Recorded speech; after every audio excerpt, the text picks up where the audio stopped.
今天是2024年9月10号，星期二。我在乌克兰西部的重镇利沃夫。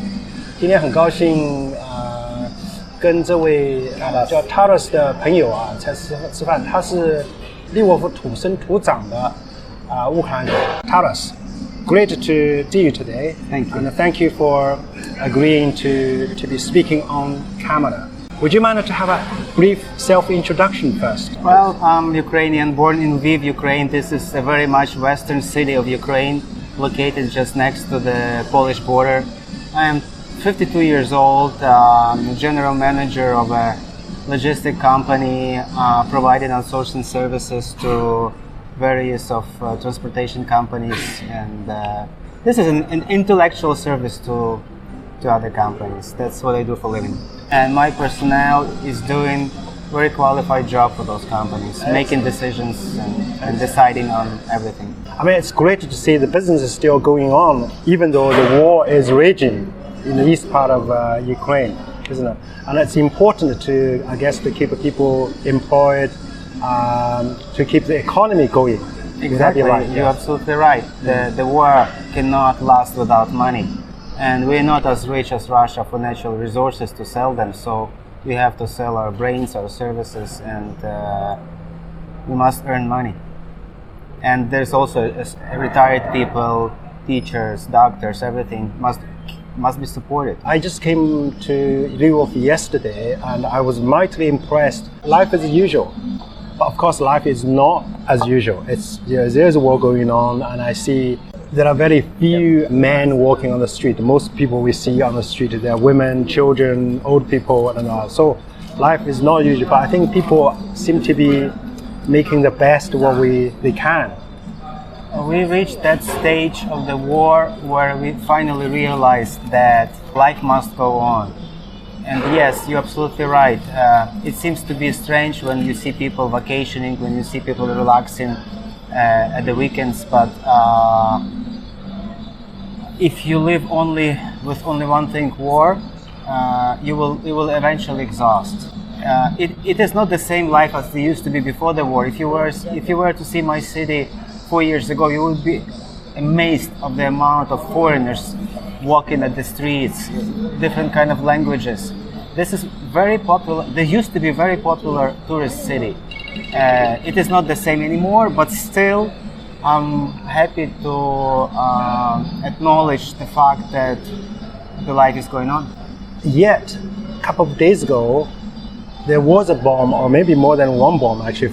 Actually, missile. Missile, rather. Yeah, it's not just a simple bomb. Hypersonic missile. Oh, hypersonic. Was it? It was Kinjal. Hypersonic. I did not realize the that. most sophisticated missile they used against civilians. It's hard to know whether it was aimed at civilians on purpose or whether it came to Lviv by mistake. But the damage was devastating for their family for sure. I mean, there was 3 kids killed, 1 wife killed, and leaving 1 man kind of surviving. Yeah, he lost the family. Yeah, that is something the world has heard, but there are a lot of other atrocities going on probably people have not heard about. I kind of wondered whether from people in Lviv, how do they take that sort of horrible news? With the grief, of course, and with the anger. But there is one thing that I want to point. The Western world is trying to find logic in Putin's actions. And this is the wrong perception. You should not look for the logic. Sometimes when you talk to the maniac, there is no logic in his actions.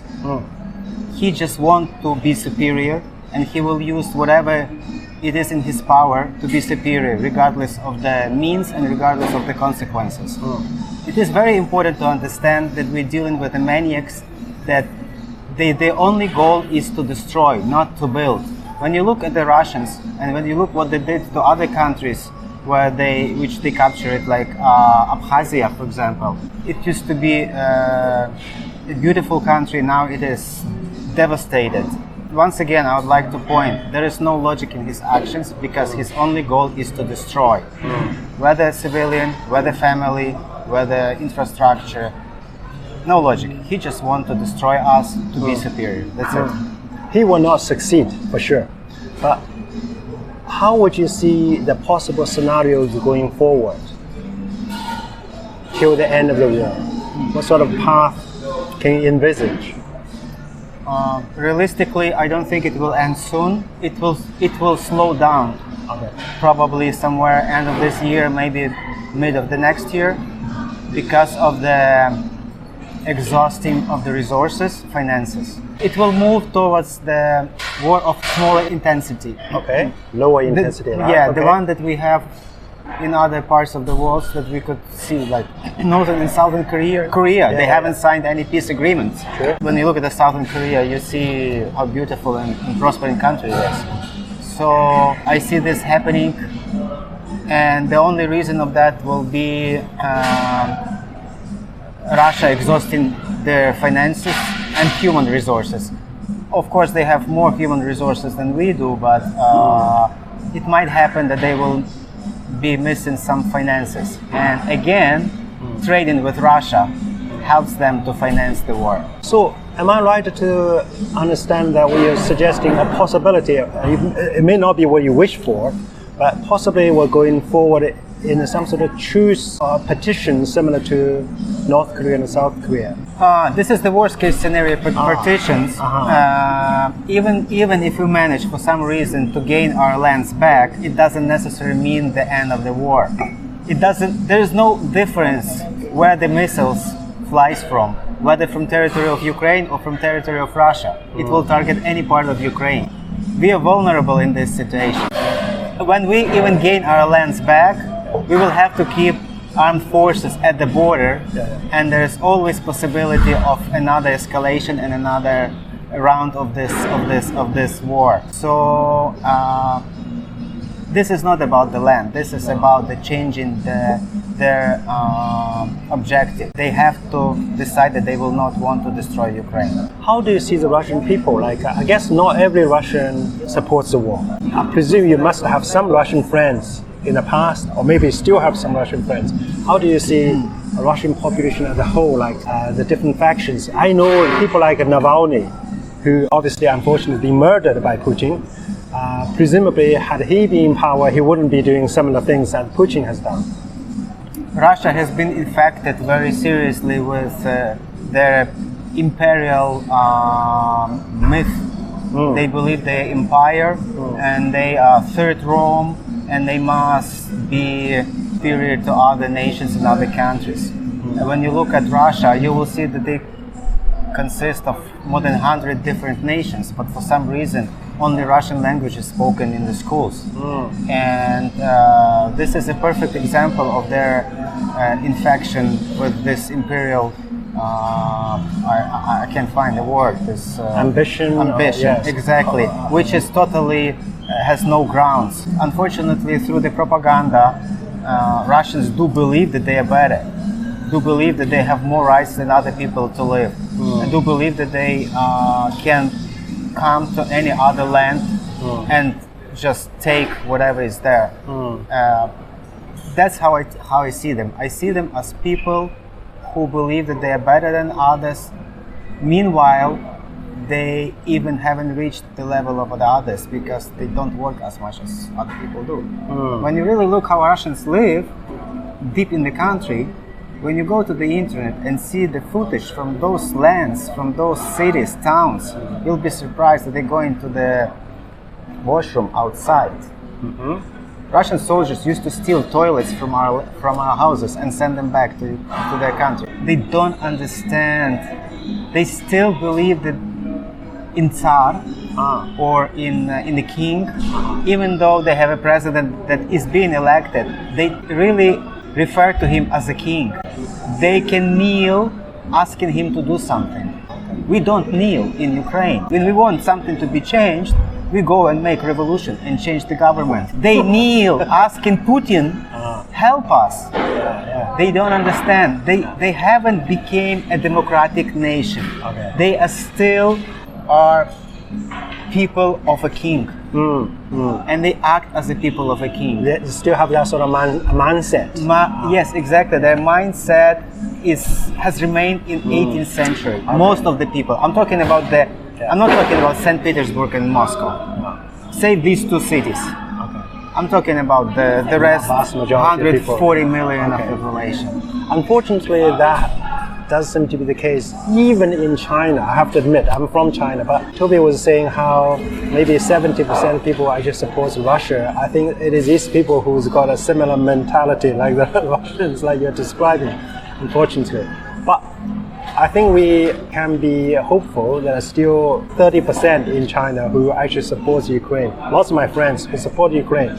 So I kind of wondered whether you have something to say to our Chinese back in China, whether they support Ukraine or Russia. Like, do you have any message for them? Well, first of all, I want to acknowledge a hard-working nation and a great nation of China. Honestly speaking, I started reading a little bit about your history, and you are the great country, the great undervalued country.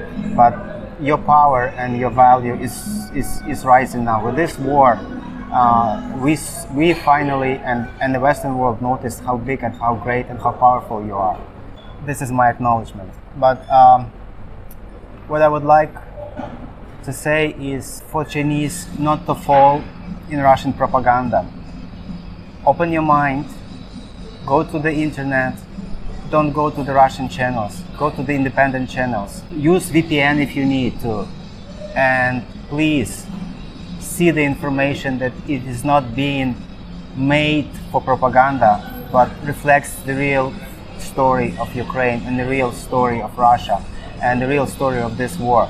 This war has no reasons. This is not about the land. Russia has much more land than any country in the world. This is not about the resources. This is not about the language. We had people speaking Ukrainian, and unfortunately we had speaking Russian because Russia used to invade Ukraine 300 years ago, eastern Ukraine. And this is not about that. This is simply about destroying the free nation. A nation that had always fought for the freedom, that has always changed the governments when the governments did not follow the nation's desire. And Russia does not want to have a free, independent, and prospering country by their side to make example to the others. This is the reason of this war. And I just hope the Chinese will be as open-minded as other people. I think the bravery of the Ukrainian people and the nation has been an inspiration to the world and to the Chinese. I think China could have done better, should have done better, and I think a lot of Chinese people do lack courage.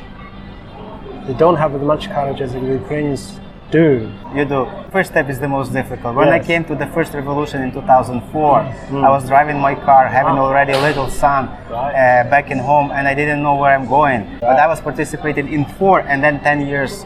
After 10 Later, years, yes. I even had my suit, which I wore for the first revolution. I had it packed in the briefcase, in the suitcase, and I unpacked it. A suit. Yeah, jacket. military. No, Oh, the military and the Uniform, vest. right? Yeah, and the vest and the helmet. Were you And in I the had- military at the time? No. Were you in the No, military? no, I Oh, purchased that. Oh, I see. You bought it to put on to participate in the revolution. I had it during the first revolution. Right. I had it stored in my house. Right. And 10 years down the road, I had to unpack it and put it again on Put on, and changed again the course of history. But the second time was not difficult. It is just the first time. You had the chance on the square. What's the name of the Chinese square? Tiananmen Square. Tiananmen Square. This was the chance. Yes. And Yes. it can happen again. Thank you. That's encouraging to hear you say that. Yeah. Tell us a bit more about your involvement in these 2 revolutions. You have your photos? Of course I do. Did you drive all the way Yes, to I had- Kiev? Right. That's me. You slept in the car, was that on the street? Or No, this is barricades. Oh, barricade. I This see. is barricade. That's me. We watched the documentary video, Winter on Fire. It's an excellent documentary. This is a nice one. Having on the night shift, having lunch on the dinner on the night shift on the barricade. Cold winter. So the question really is, the bravery, the pursuit of freedom comes with a price. Yes. A lot of people have sacrificed their lives, and I guess you take a risk even in this revolution. First day or two, 100 people were killed. Do you think cost is really not an issue here.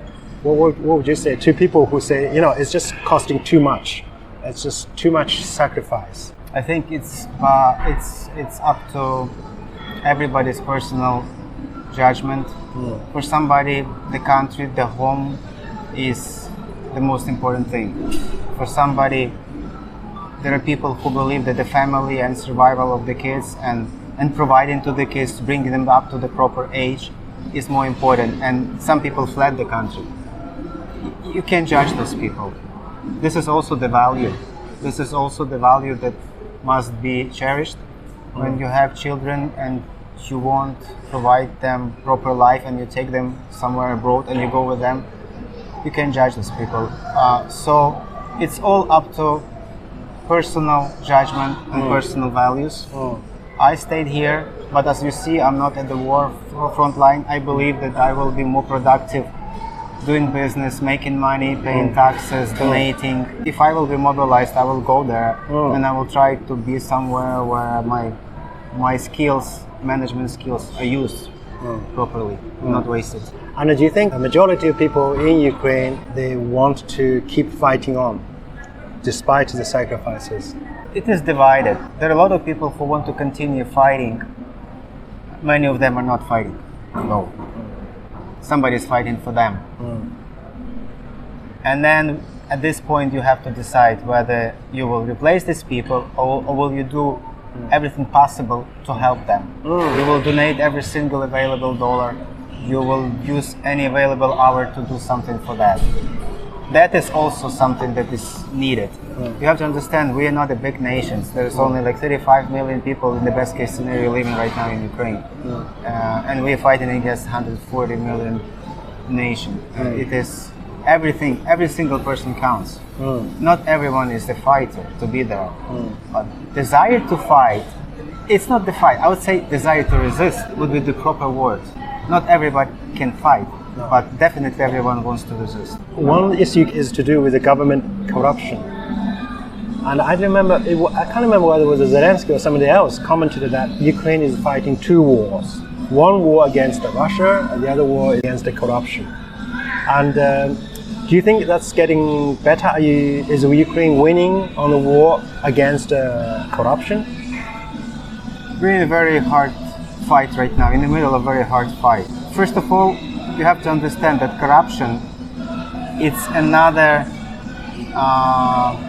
weapon that has been inflated into Ukraine by ex-Soviet Union. This is the way of controlling the nation. When you have people on the top who are corrupted, who can be always threatened and blackmailed, and almost 100 years of, and when we're talking about Ukraine, 300 years of this constant putting these seeds into the nations, it spoiled the country. We are, when it comes to corruptions, I think we're a sick nation. The disease came from abroad, and this disease must be killed. Whether it's getting better, it is definitely became more evident. People are getting more sick of that, and not just getting sick. They started acting. They bringing it up. They demanded the change. Unfortunately, the war and the military status of Ukraine is not allowing for us to go on the streets and do what we used to do in this situation. Otherwise, it would have happened that by now. But trust me, as soon as this war, I'm not saying ends, stops, we will handle this immediately, because this must be stopped. This is something that came from I'm not talking Russia, let's say ex-Soviet Union, and must die with the Soviet Union. Okay. And all these people who brought this corruption to Ukraine, all these people, their descendants who grew up in this corrupted environment where the dad was the judge, and then the son is the judge, and the grandson is judge. You understand? Nepotism. Yes. This must end, and this will end as soon as the war stops. We are sick and tired of that. I personally put it together with the communism, corruption equals communism, equals Putin, equals everything that must die. I'm sure Ukraine will win the war against Russia, and Ukraine will win the war against the corruption. We will. Glory to Ukraine. Slava Ukraini. Героям слава. Slava. Okay. Thank you.